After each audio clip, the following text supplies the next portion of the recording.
Welcome to 9 Minutes Motivation at 9 a.m. Welcome to Wandering Monks, welcome to Bhutan, and welcome to Buddha. It's an outstanding journey of wandering monks. How many times we come to the same place? Usually, I don't repeat places for people, but for me, I come again and again, and every time it's a new experience. I want to share some random things with you. Now, it's like you cannot step into the same river twice. A lot of people, their life is filled with only tick marks. Yeah, I've visited this, visited that. But I think been third time to Bhutan and three times to almost same places, and experiences have been so much difference.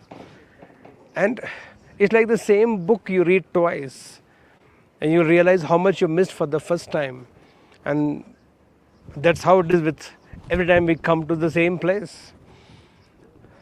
You cannot step into the same river twice, because first time when you step the feet in the water and then you remove it and again you step it, so much water has flown.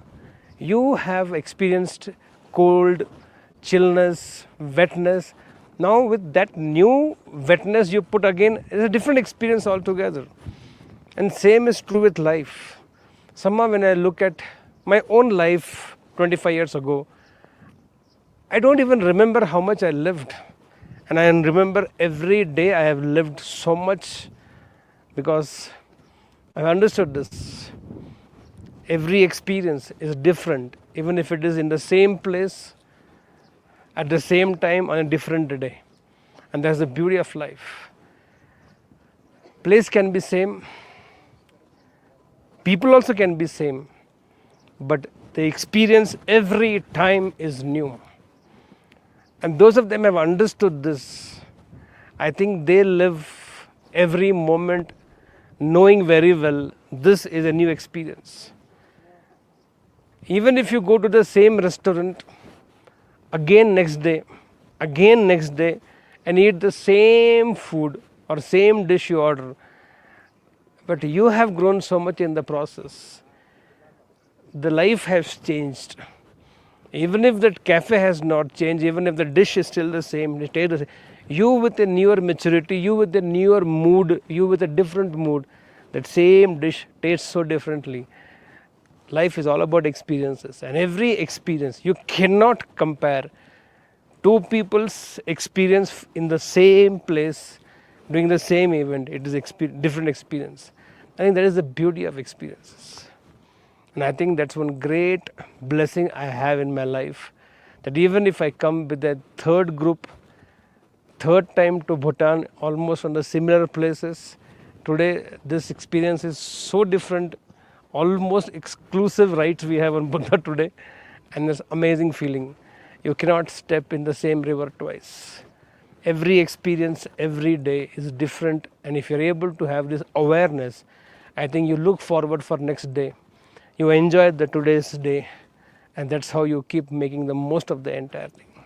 This is the first thought I'll share with you. Two, every first of the month we do chanting of Gayatri Mantra 108 times, and we chant it really loudly. Somebody asked me also, don't you think the mantras which are given to all of us is supposed to be called Guru Mantra? It has been given to you specific. You should chant it within yourself. You shouldn't chant it loudly. And here you chant loudly, all of you together sit down. Don't you think actually is it okay, not okay? Some doubt they had in the mind. And anything with spirituality and religion, we are so naive, so novice, so incomplete, so ignorant about a lot of things. And I was telling them, and thought I'll share with all of you also. See, hundreds of years ago, when those mantras were given to all of us, whatever they call as Guru Mantra, when you became matured or got into puberty. So the 100 years ago, 102, whatever time, olden days, see, there was no noise. Everything was like, I feel that the way we are in Bhutan, this is how it must be 100 years back in India. Talking from the perspective of the experience. Today so much of noise, so much of disturbance. So 100, 200, 300 years back, absolutely peace, quiet, nature all around, less number of people, No vehicles were not there. There was no noise, no technology. So there was no noise except for the hustle and bustle of the maybe hustling of trees and the chirping of the birds and the flow of the river. And I don't think some humans, some noise, something, some music, some drum somewhere. Otherwise, it's a absolute peace. So mind itself was very quiet, noiseless state of the mind. In that quietude of the state of the mind, that noiselessness, even if you chant within yourself, it still have a lot of profoundness on your centers of energy. Now if you compare today's world, so much of noise, chattering, chattering, chattering, leave the outside world, inside only so much noise is there, so much disturbance, social media disturbance, television disturbance, people honking, traffic, shouting, mobiles, this, and you yourself have so this place is filled with so much of noise. Now if you want to chant, if you chant within yourself, that chant will get lost because so many other thoughts will actually literally decompose your mantra. So when you chant it loudly with intensity, you create actually a new set of thought which is become the prime focus, and that is only possible when you chant it loudly. So whether it is Aum or it is Gayatri mantra or Navkar mantra or any of the mantras, whichever God you believe in, whichever religion you follow, including here Buddhism, and they keep chanting Om Mane Padme Hum, the loudness is required. I'm not talking about shouting, I'm talking about being loud and being intense. Now when you are loud and intense, your mind is now only focusing on one thought, other noise which is there is actually lost. What I call it as noise by choice. So when we also meditate in nature somewhere, I play music in the background. The music in the background is to basically cut the music or cut the noise which is coming because of the movement of traffic or people talking, disturbing. So music becomes noise by choice.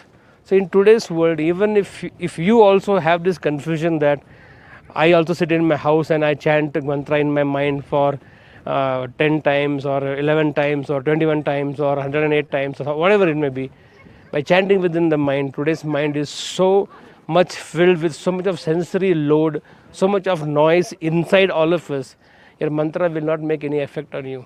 So when we start in today's world, when we do this chanting, we should chant with a lot of intensity and loudness, so that not only it holds mind in one focus, we have this thing called concentration, because chanting will create concentration, and because you also chant it loudly, it also helps to, because we can unlock energy through centers of energy, psychic energy, through chakras, for which sound goes and hit those centers so that energy is locked.